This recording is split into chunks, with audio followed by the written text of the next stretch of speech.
This is KVCI.blogspot.com. George Boston Ryans and John Robinson.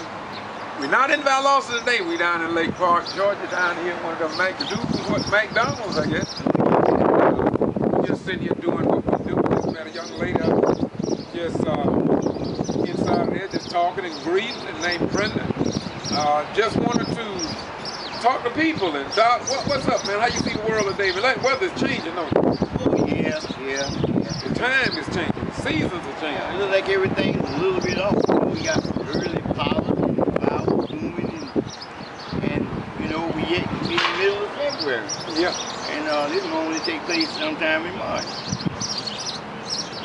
It's a beautiful day. Yeah. We got some pretty rough weather last night. At least it started off the season very rough. They had tornado warnings out down in Waycross. I don't know if the one did or not, but they did have warnings out there tonight. And other than that, everything seems to be going on pretty good. Well, Doc, where are you on the political arena? Not so much the political, but economic level of trying to make some changes here in the city. I see since we've cut our last clip, I've seen you on WCTV with Greg covering the Section 3. The overpass, and I was on radio yesterday, and so we got to hit a little bit on it. So it's been a good while since we told the people on YouTube what's going on. So where are we at on that in terms of how we view it?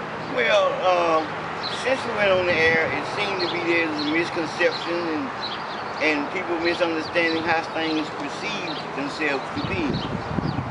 When I mentioned the word minority and called the word out about good old boys, it was saying that, you know, I need to come up to the 20th century. We got some blacks saying that, you know, they're black and that I need to understand that racism don't exist anymore here in this country. But the fact of the matter is it's not about race, not really about color, it's about facts, okay? And the fact is that the true color of racism is this color right here. That's the true color. This is what it's all defined by. This is what was exchanged. This was the currency for the purchase of slaves that built the economy and the economics. And that's the true color of racism right there. Right there, the real color. That's the real color of racism. So, so many times we get misconceived by telling the factual truth. And what I was mentioning was that we seem to be excluded from minority participation in contracts. And then we got those that's caught up on two words, and those two words is the nigger and the cracker. So every time we turn around, we always hearing these kind of things coming down the tube. When you get behind the scenes with black folks, they want to say, you know, the crackers is doing this and the crackers is doing that. When you get behind the scenes with the whites, they want to say, oh, the niggas is coming up and this kind of stuff. Nobody don't want to discuss the real issues in the real world, that these things do exist. And nobody don't want to face the fact that when a person like myself, really, you know, I don't give a damn. You know, that's stealing one of Brother Ryan's words. Whether or not if they get the contracts, do or don't. I'm disabled, I'm on disability, and I got diagnosed with a malignant terminal illness. So I really don't have the time to be running around trying to fight for the issues on behalf of somebody getting a dollar. But when you see something so wrong and you want to stand up and at least say something, but then you got these idiots out there that want to blind themselves with peripheral vision and can't see their way. In other words, I can take them to the forest and they can't see the forest for the trees. And they want to live under these false concepts. Today is Sunday. And so many of them is propped up against their own lives and the lives they live as lives, and perceive them to be in my society view as liars. So therefore, when it comes down to the bottom line of the facts, because they don't want to receive. And the matter of fact is you got a line drawn, and that line is drawn in the sand. And it's in the top of the story. It really is essential that we get a good understanding that there's millions of dollars coming to our community that we don't get part of. And I filed a federal complaint, right? Yes, sir. And everybody's shuffling around because they're being manipulated right now. Yes, sir. Okay? They send it from one department to the other. Nothing to really be done. I'm expecting something to bring it forward for your awareness. Not that the government can really do a whole lot because they done had over 100 so, and nothing have been done. And so anytime we come up and we bring up the issues pertaining to justice and equality, we be accused of paying the race card. We come out and talk about how the Patterson Bridge or the Troop Street don't have sidewalks or don't have drainage. They call us crazy. Or when we talk about highway, Clay Road, 1.9 miles, and between 235 miles of stretch of road, they got only 3/10 of a mile, 45 miles an hour, which is a speed trap, I believe, and others that has been ticketed. But when you bring these things up, as Doc said, then they got a name for you. But the ones who sit back, Doc, and don't say nothing, yet they say they are followers of Jesus Christ, Muhammad, and the rest of the crowd. They never criticize those people. And they are the one that's getting the money from our people. Do you know what the common word is down in the hood? When we go and back upon the conversation, you know what they say? What's that? Nigga, please. That's what they say. And then that'd be a common word used, but then you can use the word and it get blown all out of proportion. They can use, rap artists can use the word and get blown out of proportion. And this is how we end up. And they get paid for it. You know, rap artists get paid for it. And what we're doing, we are only trying to express things to the degree that we can talk about it in the real world as common people, because we got to live. And there's no need, because we're going to keep it in their face. There's no need for them not believing. Whether they do something or not, whether they agree or not, I don't care if they agree or disagree. I don't care if they, who got their opinions on the racist part of it.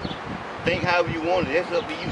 Take it however you want to take it. Standing up, laying down, all on the sidewalks. It don't matter how you take it, but just the fact of the matter, we're not going to stop doing what we're doing, and we're going to keep confronting these lying politicians and these old sorry council members that we got.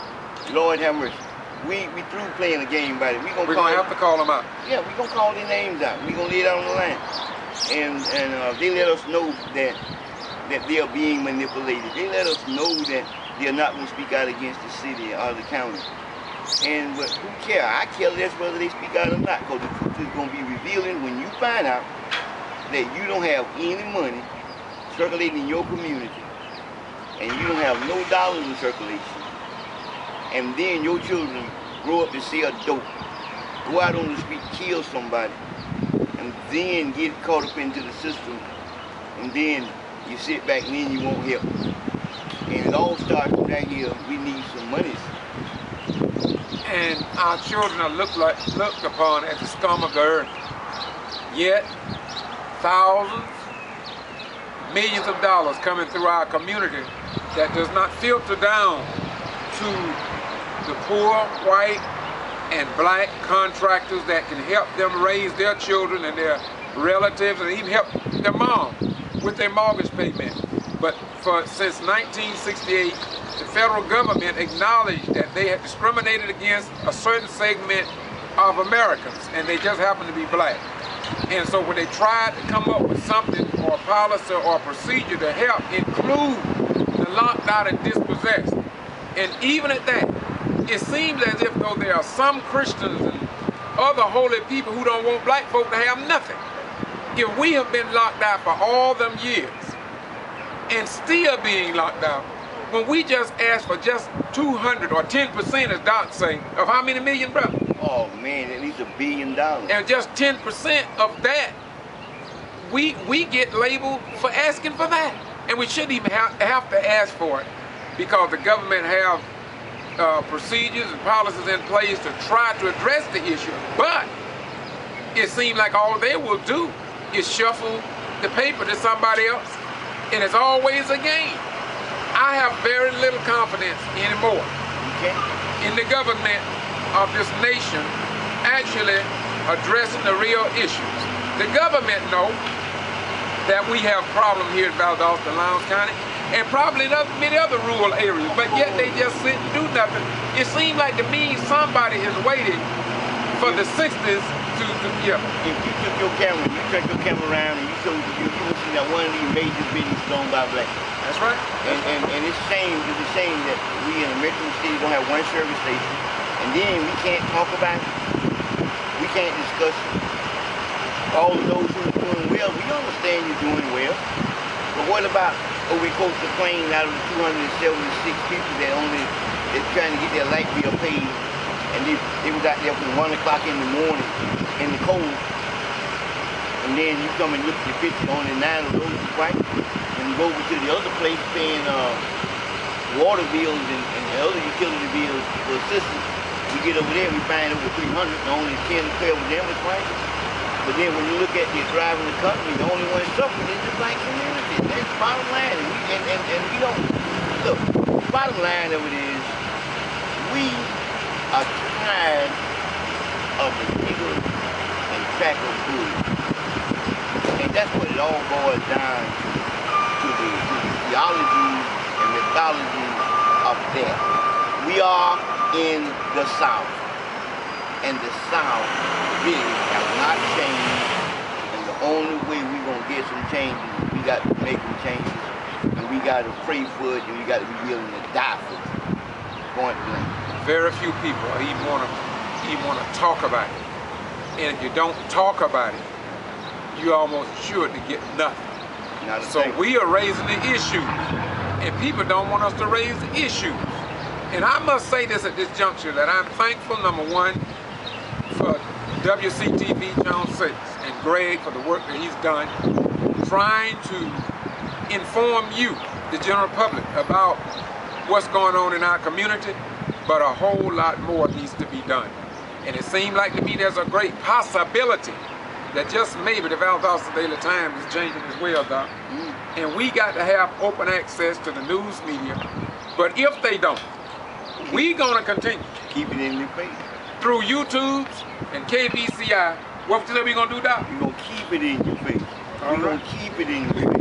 We're gonna keep it in your face until we get some money circulating that we can be part of, whether the government ruling our favor or not. We're not going away. We are gonna be the gadfly in your ear. All right. We're gonna be right there.